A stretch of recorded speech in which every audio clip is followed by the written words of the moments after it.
오늘은 예수님께서 고난받으시고 십자가에 달려 돌아가신 날입니다. 구약 성경의 모든 기록은 오늘 주님이 십자가에 달려 돌아가심으로 성취되었습니다. 아담 이후로 타락한 모든 만물이 그리스도의 죽으심으로 회복되고 다시 하나님과 연합할 수 있는 구원의 길이 열리게 되었습니다. 오늘 이 시간 주님의 돌아가심과 함께 이 자리에 나와 그 죽음에 동참하는 모든 성도에게 하나님의 위로와 안식과 부활의 소망이 임하게 되기를 주님의 이름으로 축복합니다. 빌라도의 관정에서 재판받으시던 주님을 죽이려는 대제사장의 신문과 빌라도의 신문에 아무 대답도 하지 않으셨습니다.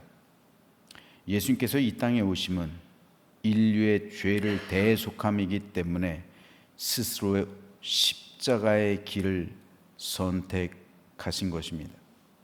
그리고 십자가에 달리신 것이죠. 그 십자가에서 예수님께서는 7마디의 말씀을 남기셨습니다. 그것을 가상칠언, 십자가 위에서의 7마디 말씀이라고 합니다. 그 가운데 한마디가 엘리 엘리 라마 사박다니, 나의 하나님 나의 하나님 어찌하여 나를 버리셨나이까 라는 외침이었습니다. 나의 하나님 어찌하여 나를 버리셨나이까. 이것은 시편 22편에 등장하는 말씀의 성취이기도 하죠. 그러나 이 외침은 오늘 우리에게 너무나도 중요합니다. 예수님께서 죽어가시는 그 모습을 하나님께서 지켜보셨습니다. 이때 하나님의 마음은 어땠을까요? 어떤 부모가 자식이 죽어가는데 지켜만 볼 수가 있습니까? 우리들도 그렇게 못하는 거예요. 자식이 죽어가는 모습을 지켜보는 부모의 심정은 찢어지는 겁니다. 그런데 하나님께서는 그 모습을 지켜보고만 계셨습니다. 하나님께서 원하시면 12군단 더 되는 천사를 보내서 인류를 멸망시킬 수도 있었어요. 하지만 하나님께서는 구원 약속을 성취하시기 위해서 독생자 예수 그리스도께서 죽어가시는 모습을 지켜보고만 계셨습니다. 즉 주님은 주님의 외침과 같이 나의 하나님 어찌하여 나를 버리셨나이까. 인류의 구속을 위해 주님께서는 버림당한 거예요. 그 순간 인류의 구속을 위해 버림당한 사건, 이것이 십자가예요. 그렇기 때문에 십자가는 버림입니다. 우리가 십자가를 볼 때마다 생각해야 될 것은 버림받음, 이 외침. 우린 이 십자가의 신학을 회복해야 돼요. 십자가의 신학. 목회자 역시 마찬가지입니다. 모든 목회자 그리고 성도들도 마찬가지예요. 교회 마찬가지입니다. 바로 십자가에서 시작하잖아요. 십자가의 정신 뭐라고요? 버림받음. 버림의 신학. 목회자는 하나의 교회 그리고 성도를 위해 하나님께 버림받은 사람입니다. 이 버림의 신학이 있어야 되는 거예요. 버림의 신학. 예수 그리스도께서 인류를 위해 하나님께 버림받았죠. 그 버림받은 장소가 십자가죠. 그리고 예수님께서는 동일하게 우리에게 말씀하시죠. 내 십자가를 져라. 즉 너희도 내 제자가 되기 위해선 자기를 부인하라는 거죠. 즉 버림받음을 기억하라는 거예요. 하나님께 버림받음으로 사람의 영혼을 구원하는 것, 버림받음으로 구원을 완성하는 것. 그러므로 버림받음, 십자가의 정신은 버림받음이요, 그리고 버림받음의 결과는 인류의 구속이요, 사람 영혼의 구원입니다. 이것이 오늘 우리에게 있는가 우리는 물어야 되는 거예요. 바울은 로마서 12장에서 1절에서 사한 제사로, 살아있는 제사로 자신을 드리라고 그러죠. 이것이 버림입니다. 이 버림받음에 대해서 우리가 오늘 아침 기억을 했으면 좋겠어요. 나는 과연 버림받은 존재인가? 내가 구원받았잖아요. 하나님께 구원받았잖아요. 예수 그리스도의 버림받음으로 내가 구원받았잖아요. 그러므로 내가 구원받는 순간 나에게도 사명이 주어지는 거예요. 그렇죠?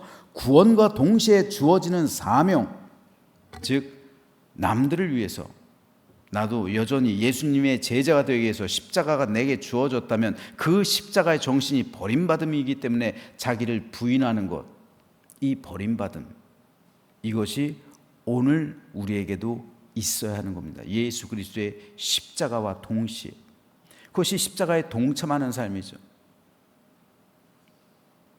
하지만 교회들이 부흥하고 성장하는 것 좋은 거죠. 그런데 이 버림의 신학이, 십자가의 신학이 실종됐어요. 그러니까 교회들은 쇠락하는 겁니다. 십자가의 정신을 회복해야 돼요. 먼저 목회자부터 버림의 신학을 회복해야 됩니다. 내가 버림받아야 교회가 살아나는 거예요. 목회자가 버림받아야 성도들의 영혼을 구원하는 거예요. 목회자가 버림받지 않고 십자가에서 내려오면 목회자는 살지 모르지만 교회는 죽어요. 목회자는 평안하고 행복하게 살지 모르지만 성도의 영혼을 구원하지 못해요. 성도의 삶 역시 동일합니다. 내가 행복하고 내가 평안하게 살아갈 수는 있지만 나는 이 세상에서 어떠한 영향력도 미치지 못합니다. 내가 버림받지 못했는데, 내가 내 십자가 지지 않았는데, 내가 나를 부인하지 않았는데 어떻게 십자가가 내 삶을 통해서 증거가 될 수가 있겠습니까? 그럴 수 없는 겁니다. 이것이 바로 오늘 우리가 가져야 할 십자가 정신, 즉 버림의 신학입니다. 저는 이 아침 버림의 신학, 나의 하나님 어찌하여 나를 버리셨나이까 라는 주님의 외침이 오늘 나의 고백이 되시기를 주님의 이름으로 축복합니다. 특별히 오늘 본문에서 예수님께서는 가상 7원 가운데 첫 번째 말씀을 하세요. 아버지, 저들을 사하여 주옵소서. 자기들이 하는 것을 알지 못함입니다.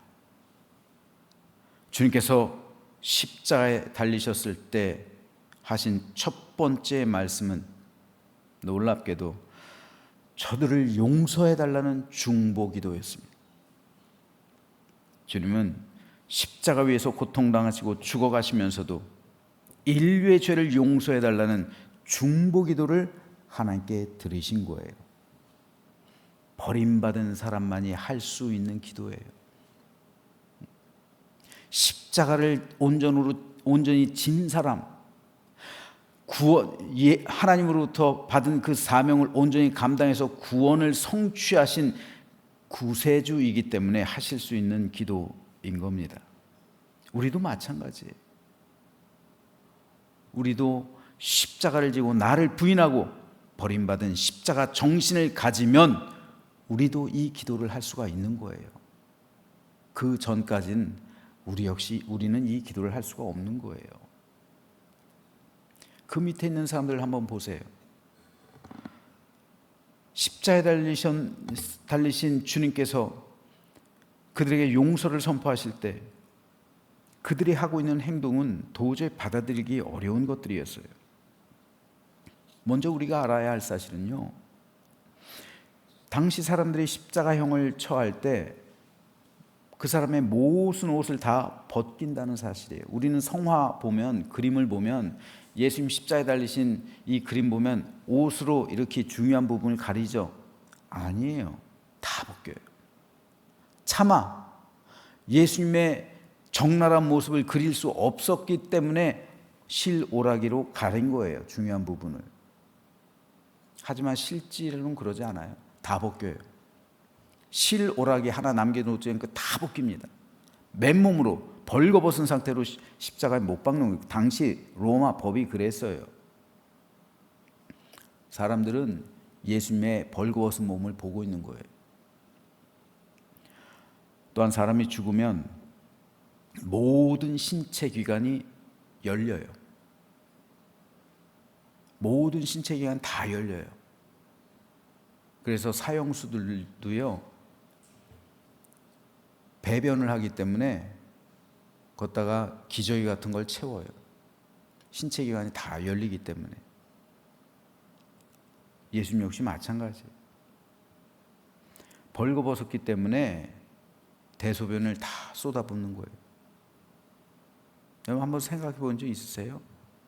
예수님께서 우린 물과 피를 쏟으셨다라고만 생각했지 모든 기관이 다 열려서 대소변을 다 쏟아냈다. 여러분 이거 굉장히 부끄러운 거예요. 여러분 같으면 죽으시면서 그런 모습을 다른 사람에게 보이고 싶으십니까? 누가 그런 모습 보이면서 죽고 싶어요? 십자가에서의 고통도 끔찍한 거지만 거기서 당하신 이 수치, 부끄러움, 이 정신적이고 심적인 그런 상처, 이것은 더욱 끔찍한 겁니다. 그런데 그 밑에 있던 군인들은 예수님의 옷을 차지하기 위해서 자기들끼리 제비 뽑고 있어요. 죽어가는 사람 앞에서 낄낄대면서 웃습니다. 즐겁게 자기들끼리 제비 뽑고 있는 거예요. 사람으로서 지켜야 할 최소한의 예의도 없죠. 그런데도 주님은 그들을 용서해 주십시오. 자기들이 하는 것을 알지 못합니다. 기도하셨습니다. 그뿐 아니라 35절에 보면 백성들은 서서 구경하고 있었다. 기록하고 있어요.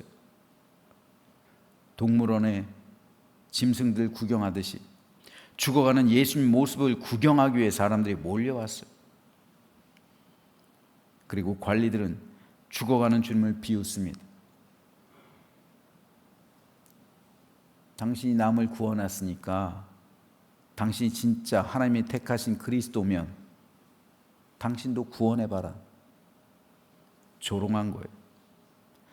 다시 말해서 너 자신도 구원하지 못하는 주제에 어떻게 남을 구원하겠다고 그래. 이런 조롱의 말이에요. 이런 야유예요. 죽어가는 사람에게 이런 야유를 퍼붓은 거예요. 36절과 37절을 보면 군인들도 희롱합니다.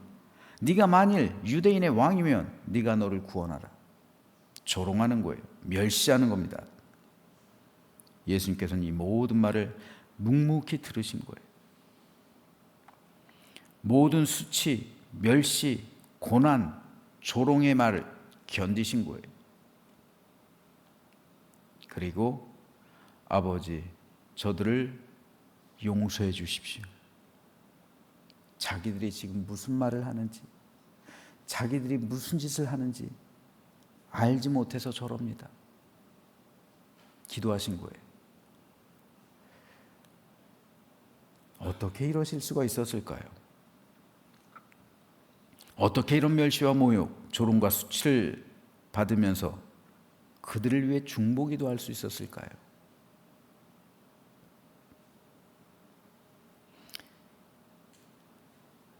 그런데 여러분, 주님의 이 용서가 오늘 저와 여러분을 이 자리로 이끈 거예요. 주님의 용서하심이 없었다면 제가 이 자리에 어떻게 서 있어요? 주님의 용서가 없었으면 여러분이 어떻게 이 자리에 앉아 있어요? 주님의 용서가 없었다면 여러분이 어떻게 지금 이 예배를 방송을 통해서 드릴 수가 있겠습니까? 그러므로 주님의 이 용서의 말씀은 오늘 살아가고 있는 우리에게 너무도 중요합니다. 저 여러분은 어떻습니까? 누가 나한테 조금만 섭섭한 말을 해도 우리는 발끈합니다.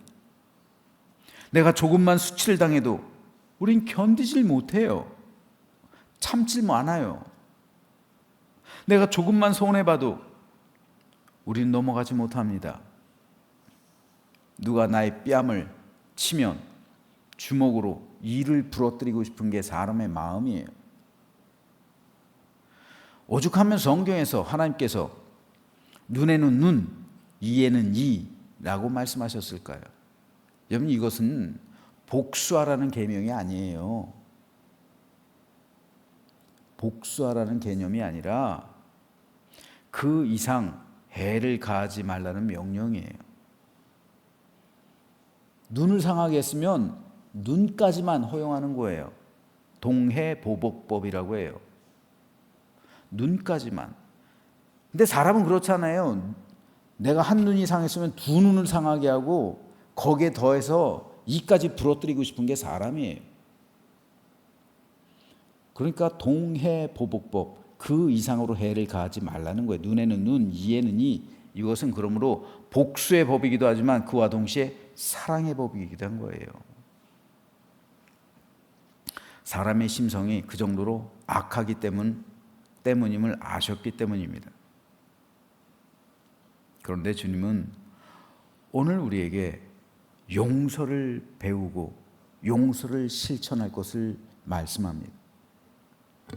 기독교 복음은 용서의 복음입니다. 기독교의 복음은 화해의 복음입니다. 기독교의 복음은 사랑과 은혜의 복음입니다. 그러므로 우리는 그 복음을 실천하는 믿음의 삶을 살아내야 합니다. 우리가 진정으로 복음을 믿는다면, 우리가 진정으로 내 마음에 예수님을 영접했다면 저와 여러분 모두 십자가에서 오늘 주님께서 선포하신 아버지 저들 사하여 주옵소서, 자기들이 하는 것을 알지 못함입니다 라는 주님의 이 말씀을 실천하며 살아가야 합니다. 그러므로 성금요일 맞이하는 오늘, 아직까지 우리가 용서하지 못한 사람이 있습니까? 아직까지 우리가 화해하지 못한 사람이 있습니까? 아직까지 우리가 긍휼의 마음 가지지 못하고 불쌍히 여기지 못해서 내 마음에 실타래처럼 묶여있는 관계가 있습니까? 그렇다면 오늘 십자가에서 용서를 선포하신 주님의 말씀을 따라 저와 여러분 모두에게 용서와 화해와 사랑과 은혜의 복음이 임하게 되기를 소망합니다.